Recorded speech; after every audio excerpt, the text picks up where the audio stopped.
Bertemu lagi dengan saya Agung Nugroho Susanto.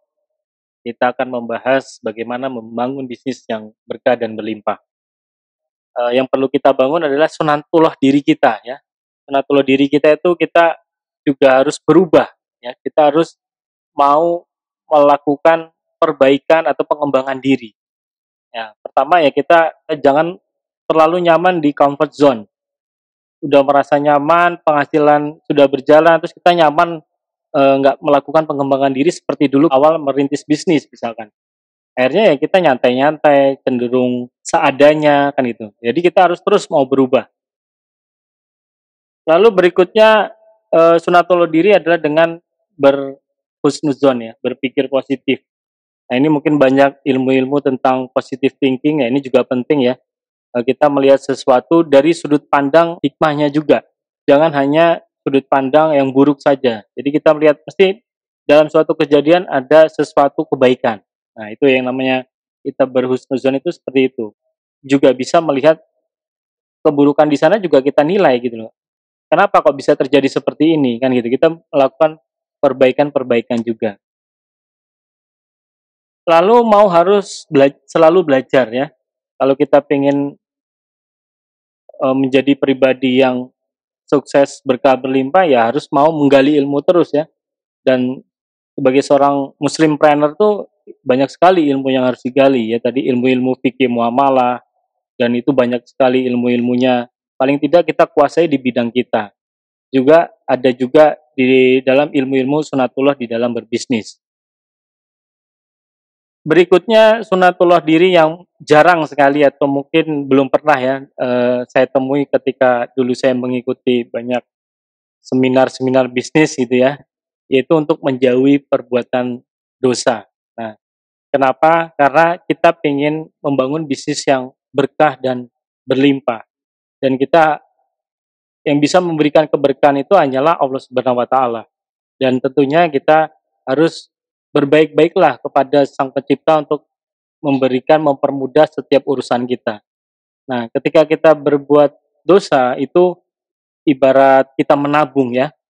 Misal kita sudah sedekah banyak, kita sudah melakukan kegiatan yang berpahala, berfaedah, yang kita juga melakukan ibadah yang maksimal, kita puasa, rajin puasa sunnah, kita juga rajin sholat duha, ya, kita rajin sholat tahajud. Nah, pahalanya kita sudah kumpulkan sebanyak-banyaknya. Nah, namun ternyata karena kurang pengendalian diri, akhirnya malah kita berbuat dosa. Berbuat dosa apapun itu ya, termasuk misalkan kalau dalam bisnis menggunakan pinjaman perbankan yang basisnya riba, otomatis kita akan bangkrut ya. Bangkrut dalam artian pahala kita minus ya, artinya kalau tadi udah plus plus plus akhirnya minus, dan biasanya kalau Allah sayang itu akan diberikan ujian, cobaan. Ujian cobaan ini sebagai penghapus dosa-dosa kita. Artinya apa ya? Ketika kita berbisnis diberikan ujian, bisnisnya akan menjadi seret, menjadi tidak lancar. Nah, tapi ketika kita menjaga diri dari perbuatan dosa, insya Allah keberkahan itu akan terus diberikan kelancaran. Nah, inilah pentingnya pengendalian diri untuk kita menjauhi dari perbuatan yang sia-sia. Juga sunatullah yang lain adalah dengan perbanyak istighfar ya. Dalam hadis riwayat Ahmad, barang siapa memperbanyak istighfar, niscaya Allah memberikan jalan keluar bagi setiap kesedihannya, kelapangan untuk setiap kesempitannya, dan rezeki dari arah yang tidak disangka-sangka. Juga berikutnya menjalin relasi silaturahim ya, di hadis riwayat Bukhari, barang siapa yang ingin dipanjangkan, dilapangkan rezekinya, dipanjangkan umurnya, hendaklah ia gemar menyambung tali silaturahim. Jadi banyaklah kita bersilaturahmi ya, baik dengan keluarga kita, dengan teman-teman kita ya, ikuti komunitas, ini bagian dari silaturahim.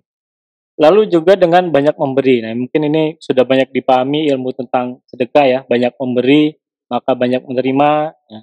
Karena dalam hadis riwayat Bukhari juga disampaikan, sebaik-baik manusia adalah yang memberikan manfaat ke orang banyak ya. Jadi manfaat sedekah itu mengundang datangnya rezeki, menolak musibah atau bala, menyembuhkan penyakit dan memanjangkan umur.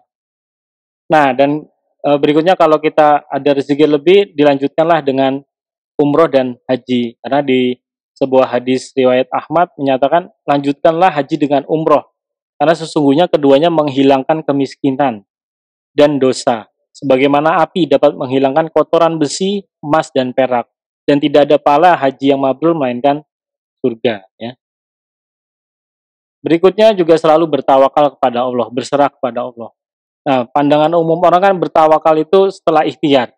Nah, namun tawakal yang benar itu baik sebelum ikhtiar, ketika ikhtiar, setelah ikhtiar, artinya Allah dulu, Allah lagi, Allah terus. Kita selalu berserah bertawakal kepada Allah. Nah, juga berbuat baik kepada orang lemah ya.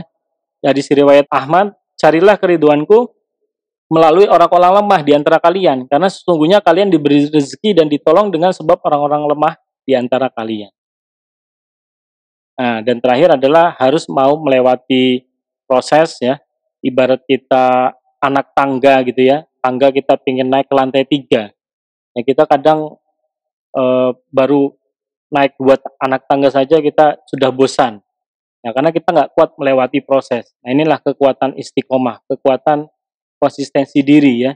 Jadi kita terus istiqomah menjalankan bisnis, jangan mudah menyerah ya.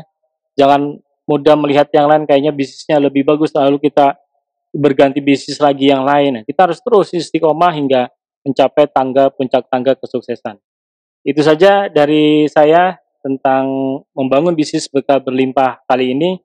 Nantikan episode berikutnya. Jangan lupa subscribe dan like akun channel saya dan bagikan pada teman-teman bila dirasa bermanfaat. Sekian dari saya. Wassalamualaikum warahmatullahi wabarakatuh.